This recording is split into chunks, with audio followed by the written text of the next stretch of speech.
Que tal, saúdos? Cambios na Xunta en Pontevedra. Agustín Reguera deixará o seu cargo como delegado por petición propia e será sustituído por Pablo Fernández, ata de agora secretario xeral de Emprego. Ampliamos de contado xusto despois dos titulares. O presidente do PP de Pontevedra confirma que será o candidato do PP nas eleccións municipais de 2027. Rafa Domínguez fixo presentando as liñas mestras do seu programa electoral e defendendo a necesidade de impulsar unha nova etapa política na cidade. A Plataforma en Defensa da Sanidade Pública convoca unha concentración para este xoves ás portas do Hospital do Salnés. Desta volta poñen o foco nas listas de agarda demandando a Xunta solucións. A protesta celebrarase de xeito simultáneo en distintos puntos de Galicia. O Concello de Boiro traballa nun plan de mellora dos centros sociais do municipio. Xa están en licitación a reforma da cuberta en Cabo de Cruz e a mellora da eficiencia enerxética en Cures. Vilagarcía volve converterse nunha cidade de libro. Trátase da sexta edición deste evento impulsado polo Concello que atrae ao municipio multitude de actos vinculados coa literatura. Vilagarcía Cidade de Libro vaise celebrar do 8 ao 14 de xuño. Pola vila pasarán autores como Yolanda Castaño, Ángela Banzas, Arantxa Portavales, Elena Arresano ou Abraham Boba, entre outros moitos. E o éxito da primeira edición animou a Asociación Cultural A Riola a organizar o segundo máster de futbolín Concello de Outes. Desenvolverase entre o 26 e 28 de xuño no pabillón municipal, onde se reunirán máis de 300 parellas procedentes de toda España. Asuntos que ampliamos de contado aquí nas Novas en Canal Rías Baixas.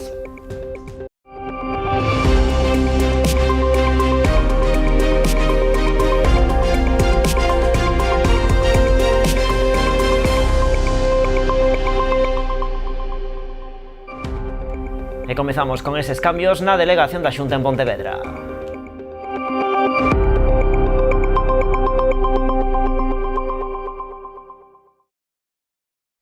Cambios na delegación da Xunta en Pontevedra. Agustín Reguera deixará o seu cargo como delegado por petición propia e será sustituído por Pablo Fernández, ata de agora secretario xeral de Emprego. Fernández fora tamén concelleiro do Partido Popular na Corporación Pontevedresa. A decisión foi anunciada este luns polo presidente da Xunta, Alfonso Rueda, tralo Consello. Será novo delegado Pablo Fernández López, que dende o ano 2023 ocupaba o cargo de secretario xeral de Emprego. Enxeñeiro industrial, nado en 1984, foi, antes de incorporarse á Xunta, fundador e xerente dun estudio de enxeñería e presidente da Asociación de Xóvenes Empresarios de Pontevedra, tamén concelleiro no Concello de Pontevedra, en dúas etapas, e dende agora, novo delegado da Xunta de Galicia en Pontevedra. Levamos 40 anos entrando na túa casa, instalando os teus soños e coñecendo o teu nome. Fomos a túa tenda de confianza con outros nomes e hoxe evolucionamos para darche moito máis. Agora somos Mielectro, mesmo equipo, mesma confianza e a experiencia de sempre coa forza dos mellores. Ven a descubrir a tecnoloxía máis avanzada co trato de toda a vida. Os de sempre, agora máis fortes que nunca. Agardámoste. E o presidente do Partido Popular de Pontevedra confirma que será o candidato nas vindeiras eleccións municipais de 2027. Rafa Domínguez fixo presentando as liñas mestras do seu programa electoral e defendendo a necesidade de impulsar unha nova etapa política na cidade. Entre as súas propostas destacou a apertura da cidade cara á ría, a creación dunha cidade deportiva ou a construción dunha biblioteca municipal. O Partido Popular de Pontevedra comeza o camiño cara ás eleccións municipais do vindeiro 2027. Farao con Rafa Domínguez repetindo como candidato. No se puede mirar al futuro con ideas del pasado. No puedes avanzar si estás acomodado, sin nuevas ideas. Y a la Pontevedra de hoy le faltan nuevas ideas. En Pontevedra hay que abrir las ventanas porque en este momento huele a naftalina. Hoxe Domínguez presentou as liñas mestras do seu programa electoral. Unha das principais propostas pasa pola apertura da cidade cara á ría, na zona de San Roque e as Corvaceiras. Puedes pensar en Coruña, puedes pensar en San Sebastián, puedes pensar en Oporto. Son ciudades que tienen una relación muy cercana con el mar y donde la ciudad vive en el mar. Aquí Pontevedra esa relación no está bien hecha, que hay factores históricos, factores medioambientales, factores probablemente de diseño de ciudad, de plan seral, que han hecho que esa zona de la ciudad sirva solo para pasear y debemos buscar puntos de interés, puntos de impacto para que la gente quiera ir ahí hacer algo más que pasear. De acadar a alcaldía, o Popular comprometeuse a crear 1.500 novas prazas de aparcadoiro e a incrementar as zonas de servizo de 15 a 45 minutos. Tamén aposta por plantar 1.200 árbores no centro urbano e por mellorar o Parque das Palmeiras. En cuanto al Parque de las Palmeras, realizaremos un concurso de ideas para mejorarlo y hacerlo más verde.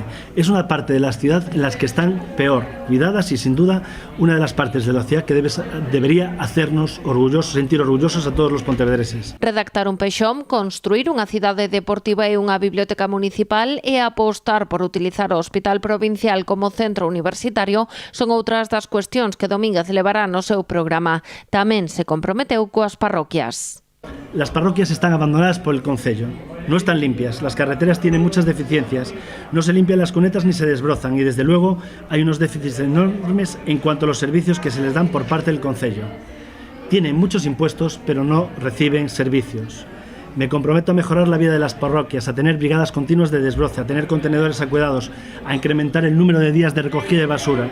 Me comprometo que el 25% del capítulo de inversiones de los presupuestos municipales sea destinado a obras en las parroquias. Outras das medidas do Popular de chegar á alcaldía serían retirar a denominación de persoa non grata a Mariano Rajoy e a reapertura de Raíña Vitoria ao tráfico.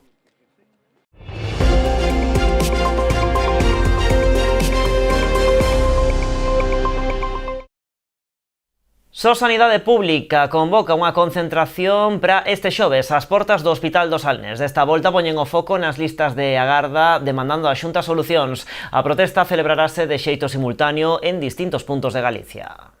A plataforma Só Sanidade Pública volve saír á rúa. A convocatoria está prevista para este xoves para alertar do continuo aumento das listas de agarda. Denunciar o continuo aumento das listas de agarda, tanto na atención primaria, cando acudes ao teu médico de familia, que están de media entre 10 e 15 días que che están dando vez, e incluso 20, 30 días para unha analítica. No Salnés a concentración será o xoves ás 12 diante do Hospital Comarcal. Alertan que coa situación crítica na atención primaria o servizo de urxencias está se vendo afectado. Con esas listas de agarda, cando un se pon mal, e claro, si lle dan cita para dentro de 15 días, o que fai é acudir a urxencias. Por lo tanto, estáse trasladando a porta de entrada á saúde, en vez de ser a atención primaria, están sendo os servicios de urxencias. Os servicios de urxencias que non están preparados para atender ese volumen de xente que lle entra. Estáse vendo que están colapsando. Dende a plataforma aproveitarán ademais para reivindicar un verán máis que a ambulancia medicalizada con base en Vilagarcía non marche para Sanxenxo. Reforzar non é quitar dun lado para levar para outro. Non é deixar desatendida unha población para atender a outra. Pero iso é maquiavélico, iso é xogar ca vida da xente, non só dos veciños, sino tamén da xente que nos visita. Na concentración do xoves tamén participará o BNG. Siguen sobrando as razóns para seguir enfrontando a folla de ruta do Partido Popular de destrozo da sanidade pública. Vemos que cada decisión que toman poñe máis en evidencia que non importa nada a saúde dos galegos e das galegas, senón que actúan para outros intereses, fundamentalmente os intereses da patronal, non? Dende Só Sanidade fan un chamamento a participar na protesta a veciñanza en xeral e a profesionais sanitarios. Máis asuntos en Pontevedra. A Policía Local detivo un home de 57 anos por tráfico de drogas na rúa Fonte do Corvo. Un operativo no que foi clave a colaboración cidadá. A detención logrouse no marco dun dispositivo de vixilancia especial deseñado para atallar o menudeo de estupefacientes nesta zona da cidade. A operación policial puxose en marcha tras as numerosas queixas recibidas por parte da veciñanza. Durante varios días, os axentes puideron constatar unha importante afluencia de persoas coñecidas polo seu policonsumo urbanismo que se achegaban a esta rúa e a súa contorna e os que xa lles foran intervindo pequenas cantidades de diferentes drogas. O arresto produciuse cando un dos policías que participaban no operativo observou directamente o intercambio dunha dose que resultou ser cocaína. Ante este feito, os axentes procederon á inmediata detención do presunto vendedor e a intervención tanto da sustancia como dos cartos. Nun rexistro posterior realizado ao detido, a Policía Local interveu 9 envoltorios adicionais de cocaína, un total de 61 euros, unha dose de heroína, 14 pastillas de metadona e diversos útiles empregados para a elaboración das doses e o consumo destas sustancias. E o Servizo de Gardacostas de Galicia ven decomisar máis de 500 aparellos ilegais en varios operativos desenvolvidos na Ría da Arousa. Trátase principalmente de nasas e cacharros, aínda que tamén 250 metros de redes, todos eles carentes de identificación ou fondeados nunha zona non permitida. Entre os dispositivos máis amplos destaca o desenvolvido na canle da Ría, que permitiu localizar case 290 nasas de plástico que contiñan 110 kilos de polvo e 8 de nécora, algunha ovada que foron devoltos ao mar. Axentes de gardacostas localizaron tamén na contorna de Xidoiros e Areoso outras 117 nasas de polvo que contiñan 68 kilos da especie. E cambiamos de asunto. O Executivo boirense vai acometer nos vindeiros meses diversos proxectos de mellora en varios centros sociais do municipio. Dúas destas actuacións xa están en proceso de licitación. Son a reparación da cuberta do Centro Social de Cabo de Cruz e a mellora da eficiencia enerxética en Cures. O Concello de Boiro acometerá a reparación da cuberta do Centro Social de Cabo de Cruz. A actuación, cun orzamento de algo máis de 200.000 euros, será realizada con cargo ao Plan de Obras e Servizos da Deputación. As obras buscan nesta primeira fase darlle solución ás filtracións de auga que teñen as instalacións, debido a problemas estruturais que presenta o inmoble. O proxecto inclúe tamén o arranxo dos accesos e a sustitución das baixantes, completándose a obra coa reposición do falso teito e a reparación da pintura afectada polas humidades. As actuacións ascenden a 203.000 euros, casi 204.000 euros, e que contan ca financiación do Plan de Obras e Servicios da Diputación da Coruña. Bueno, na actualidade o centro atópase nun estado de deterioro debido a problemas estruturais, contando con filtracións de agua que impiden o desenvolvemento de arranxos e condicionamento do interior. Bueno, as actuacións que están programadas son a reparación e impermeabilización da cuberta, ese lado dos cubos que favorecen esa filtración de agua. Tamén leva os accesos co levantado da pavimentación e a súa impermeabilización, e tamén a sustitución de canelóns e baixantes de aluminio. E unha vez terminado isto, pois vais a contemplar pois obras de reparación no interior, non, como a reposición do falso teito ou tamén reparación de pinturas por humidades. Este proxecto forma parte dun programa para a renovación da totalidade dos centros sociais do municipio, nos que despois de moitos anos dende a súa posta en funcionamento apenas se realizaron traballos de mantemento. Entre eles destaca a mellora da eficiencia enerxética do Centro Social de Cures. Outra das obras que tamén están en plazo de presentación de ofertas, que termina o 10 de junio deste próximo mes, tamén son as obras de mellora de eficiencia enerxética do Centro Social de Cures. Bueno, esta é unha obra que ten un importe de 155.000 euros, tamén conta co financiamento do Plan de Obras e Servicios da Diputación da Coruña, e as actuacións que se queren contemplar neste centro social pois sería o cambio de carpinterías para mellorar a eficiencia enerxética, tamén o cambio de cuberta de fibrocemento existente por un illamento sobre forxado horizontal para a mellora do envolvente e o falso teito con illamento, e tamén levará a instalación dun sistema de ventilación con recuperador do calor e tamén a sustitución de luminarias LED. E despois, unha vez terminado isto, pois vaise impermeabilizar a fachada e tamén outras actuacións interiores, como pode ser o cambio de carpinterías interiores e tamén o pintado de todas as estancias. E a Deputación da Coruña investirá preto de 70.000 euros na mellora dun treito da estrada de P1103 o seu paso por Lousame. A actuación concentrarase entre os lugares de Bursó e a Escavia na parroquia de Fruíme, onde a circulación de auga subterránea procedente dunha obra transversal provocou un importante deterioro do firme. O proxecto contempla a reposición completa da estrutura de drenaxe e execución dunha nova, así como a pavimentación do vial afectado pola erosión. Inclúe tamén a reposición dun muro de escolleira na marxe dereita e a instalación dunha barreira de seguridade. E a volta da publicidade, entre outros asuntos, iremos cos detalles da sexta edición de Vila García, Cidade del Libro.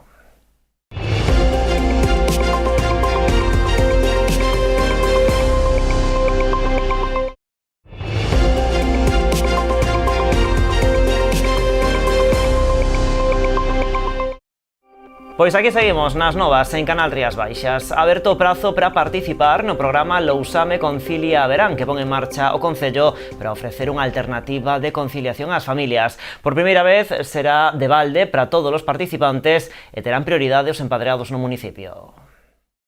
O Concello de Lousame segue a apostar polo reforzo das políticas de conciliación. Este verán, o Lousame Concilia arranca cunha importante novidade, posto que será gratuito para todas as familias do municipio. Por primeira vez no Concello de Lousame vai ser totalmente gratuito para os usuarios, vai estar subvencionado tanto pola Xunta de Galicia como polo Concello de Lousame. E pola miña parte, felicitar tanto o Departamento de Servicios Sociais como de Igualdade por estas iniciativas que ademais levan a cabo durante todo o ano en diferentes actividades, como comentará agora a concelleira, e co compromiso que temos que ter de seguir mantendo e seguir cada vez que poidamos ir axudando cada vez máis aos pais e que teñan fillos neste concello para facilitarlle a conciliación laboral e que, digamos, que ter fillos en Lousame e criar fillos aquí no rural sea algo máis sinxelo. O programa, dirixido a nenos de 3 a 16 anos, desenvolverase nas instalacións do CPI Cernadas de Castro durante os meses de xullo e agosto en horario de 9:30 a 2:30. Non será o único que teña lugar no Concello, que destaca pola ampla oferta de conciliación que ofrece durante todo o ano. Lousame Concilia únese a outros servicios que temos aquí no Concello, como pode ser o centro de día, como pode ser o PAI Lousame, tamén vamos a ter agora no verán, está por definir as datas, pero há unhas leisure activities que estamos tendo xa dende hai anos, e tamén, por suposto, o tan esperado verán activo 2026. Agora, centrándonos no Lousame Concilia, este servicio vai a ser como os anos anteriores, os 2 meses de xullo e agosto, en período de 9:30 da mañá a 2:30 da tarde, e vai a ser outra vez no CPI Cernadas de Castro, nas instalacións do colexio, para que os rapaces poidan ter un espazo amplo onde disfrutar tanto de xogos de auga como de outros tipos de xogos que preparan os monitores. O prazo de inscripción estará aberto ata o 7 de xuño para menores empadroados en Lousame. De non cubrirse as prazas, abriríase unha segunda quenda para non empadroados. Para anotarse tan só é preciso cumprimentar e entregar o impreso correspondente, que as familias poden recoller tanto nos servizos sociais de Lousame como descargar na web municipal, acompañado da documentación requirida.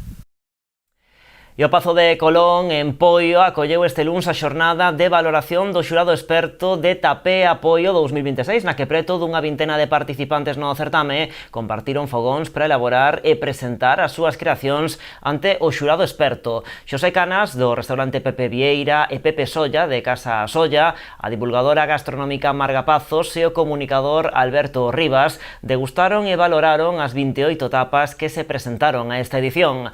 O xurado destacou o extraordinario nivel das propostas dun certame que, dixeron, se supera cada ano. O fallo do xurado experto permanecerá baixo segredo ata a celebración da terceira gala da hostalaría de Poio o vindeiro luns 8 de xuño nese mesmo Pazo de Colón. Nese acto daránse a coñecer tamén os premios ás mellores tapas outorgados polo público, así como o resultado do sorteo dos premios para o público participante que degustou e valorou as tapas presentadas a esta edición de Tapea Poio. Creo que non todo o mundo pode presumir de ter un xurado como ten o Tapea Poio, decir, auténticos profesionais, con dous cociñeiros protagonistas en todo Galicia, como é o caso de Pepe Vieira e Pepe Solla. Desde o Concello de Poio tamén queremos agradecer a súa implicación e unha vez máis demostran o seu orgullo de ser tamén veciños do noso Concello e aproveitar primeiro para felicitar a todos os restauradores, cafeterías que quixeron e que participaron nesta edición do Tapea Poio. Sin eles sería imposible, e como non tamén os miles de participantes, que tamén hai que decirlo, é dicir, estamos falando de outra edición histórica do Tapea Poio, tanto en número de participantes como en número de establecementos. E a Casa Consistorial de Pontevedra acolleu este luns a entrega de diplomas do curso de Formación Adaptada e Participación Social 2025-2026. Trátase dun programa da Concellería de Benestar Social que busca dar resposta ás distintas demandas educativas de persoas en situación de vulnerabilidade que tratan de acceder ou reintegrarse ao mundo laboral ou ben mellorar o seu emprego. Nesta edición participou unha trintena de alumnos. Entre eles hai persoas que abandonaron os estudos antes de finalizar a ESO, outras que necesitan adquirir competencias clave para abrirse paso aos cursos do Servizo de Emprego e persoas que precisan mellorar a súa comprensión lectora, expresión oral e habilidades sociais para integrarse no mercado laboral. O ribeirense Carlos Callón foi distinguido na 17ª edición dos premios Rosalía de Castro da Deputación da Coruña polo seu labor de promoción da lingua galega. O xurado valorou especialmente o seu traballo como activista referencial en defensa dos dereitos lingüísticos, así como a dimensión da súa obra no ámbito do libro galego e a divulgación arredor do idioma, posto que moitas das publicacións convertéronse en importantes ferramentas para promover o debate a favor da normalización do galego. No mesmo certame, dotado cun premio de 5.000 euros en cada categoría, foron tamén distinguidos a Coordinadora de Traballadores de Normalización da Lingua, a Gramola Gominola e o proxecto Vitamina G. Vilagarcía volve converterse nunha cidade de libro. Trátase da 6ª edición deste evento impulsado polo Concello que atrae ao municipio multitude de actos vinculados coa literatura. Vilagarcía, cidade do libro, vaise celebrar do 8 ao 14 de xuño. Pola vila pasarán autores como Yolanda Castaño, Ángela Banzas, Arantxa Portavales, Elena Resano ou Abraham Boba, entre outros. A 6ª edición de Vilagarcía Cidade do Libro xa está en marcha. Vai arrancar o vindeiro 8 de xuño convertendo o Concello nunha gran referencia da literatura. Ademais dos clásicos postos, este evento vai máis alá coas clásicas conversas ao solpor, presentacións, visitas de autores e outras moitas actividades paralelas para todos os públicos. Pero isto non lle chamaría unha feria do libro, isto é un evento do libro, isto é outra cousa, isto é algo diferente na que permite pois aos lectores interactuar cos seus autores favoritos, cos seus escritores favoritos nesas conversas ao solpor, que ademais, como sempre, vai a ter diferentes temáticas dependendo do día, cada día vai a estar centrado en unha temática diferente. Nas conversas ao solpor participarán autores como Yolanda Castaño, Ángela Banzas, Arantxa Portavales, Elena Resano ou Abraham Boba, con xornadas temáticas. O martes, día 9, sí que xa arranca pois, a primeira das temáticas, que a voz que defende o silencio, van a ser fundamentalmente autores de